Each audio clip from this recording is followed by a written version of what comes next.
Eu trago, gente, agora a segunda parte da entrevista que fiz hoje com a Sandra Amaro.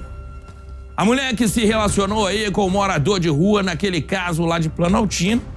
Sandra faz revelações aí sobre o que lembra daquela noite. Afirma que o marido salvou a vida dela. E ela vai falar pra gente como é que tá o casamento dos dois agora. A produção é de Natália Kiel e Josiane Ricardo, com edição de Bernardo Vento e Ademir Valentim. Vocês vão ver na tela. Você falou para mim ainda há pouco que lembra de alguns flashes, de algumas coisas que teria acontecido naquele local, que teria acontecido naquele carro.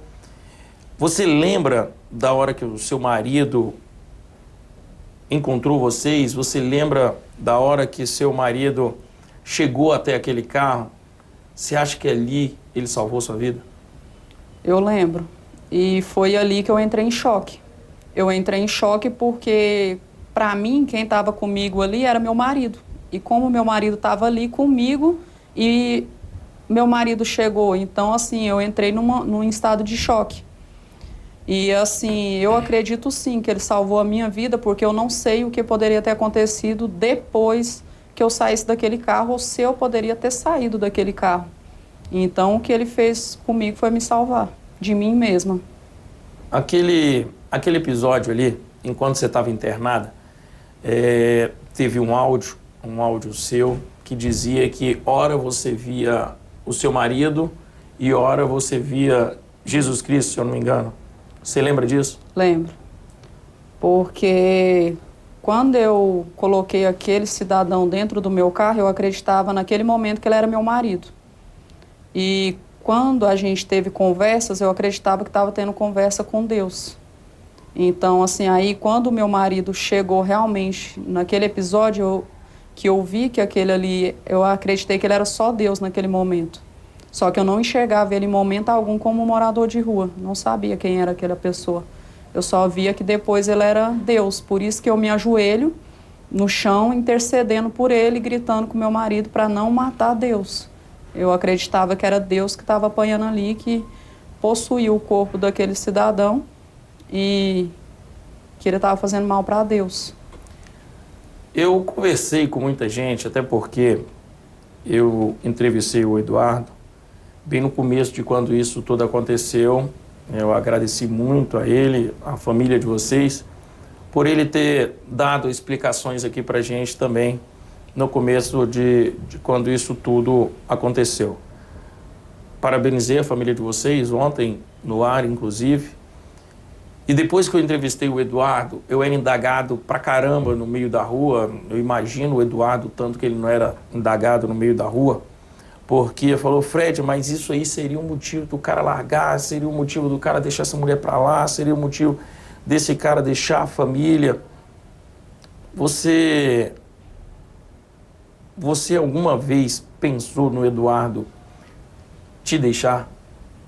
Pensei. Eu pensei que ele não suportaria. Porque eu sei que para um homem é muito difícil aceitar o que ele aceitou. Só que, ao mesmo tempo, eu acreditei no nosso relacionamento.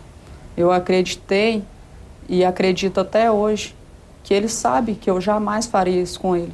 Jamais faria isso comigo mesmo. Então, assim, ele conhece a mulher que eu sou. Ele sabe que, em sã consciência, eu jamais teria me submetido a isso. Hoje o casamento de vocês, então, anda, não sei se, que palavra que eu posso usar, mas o casamento de vocês, tranquilo, não sei se é a palavra, mas vocês estão conseguindo conduzir o casamento de vocês numa boa? A gente está precisando de ajuda, a gente está tendo um acolhimento muito humano, muito humanizado, em questão de psicológico, porque é um recomeço. Não é fácil, porque criou tanto um trauma nele como em mim. Se eu falar que é fácil, eu vou estar mentindo. Então, assim, ele está tendo que arrumar forças de onde não tem para cuidar de mim, porque eu estou fragilizada. Você estava em tratamento, você não conversava com ninguém, conversava por videochamada com o Eduardo. Depois saiu da clínica, começou a ver os seus familiares. Você acha que o Eduardo hoje o seu marido é uma peça-chave na sua recuperação? Ele é fundamental.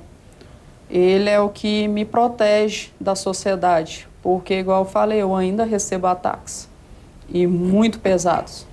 Então, ele que me protege nesse meio que a gente vive. Para muitas pessoas, acreditam que é um mundo novo, para a gente não é.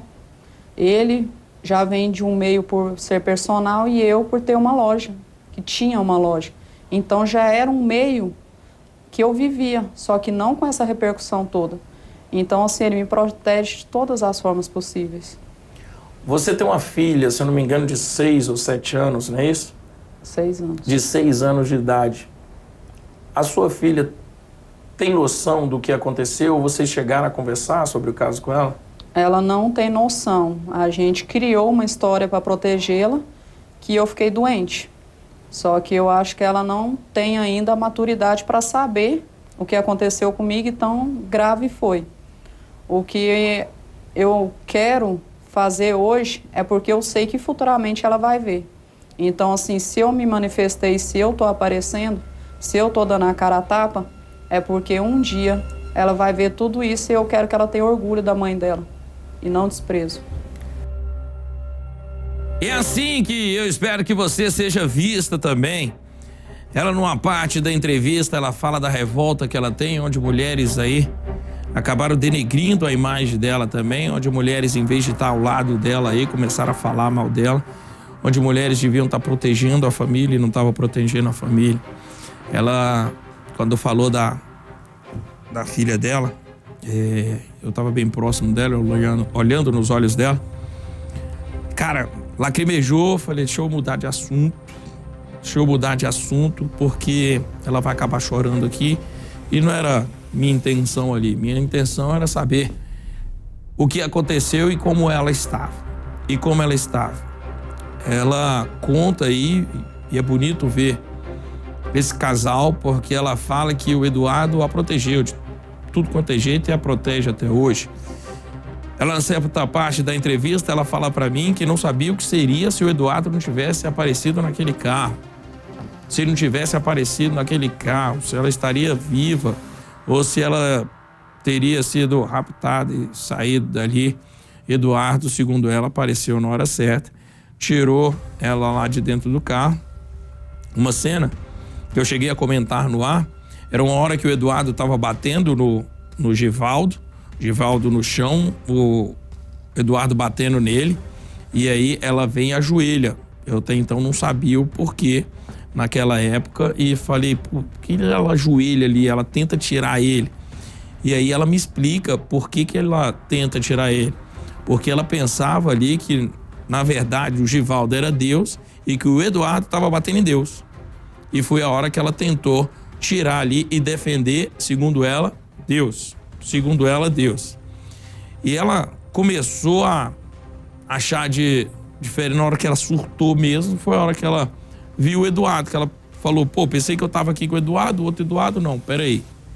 Daqui a pouco, na terceira e última parte da entrevista com a Sandra Mário, ela comenta sobre a decisão de falar sobre o caso nas redes sociais aí, do apoio inclusive de amigos, de familiares e dos inúmeros ataques que recebeu nas redes sociais. Não perca não, certo, gente?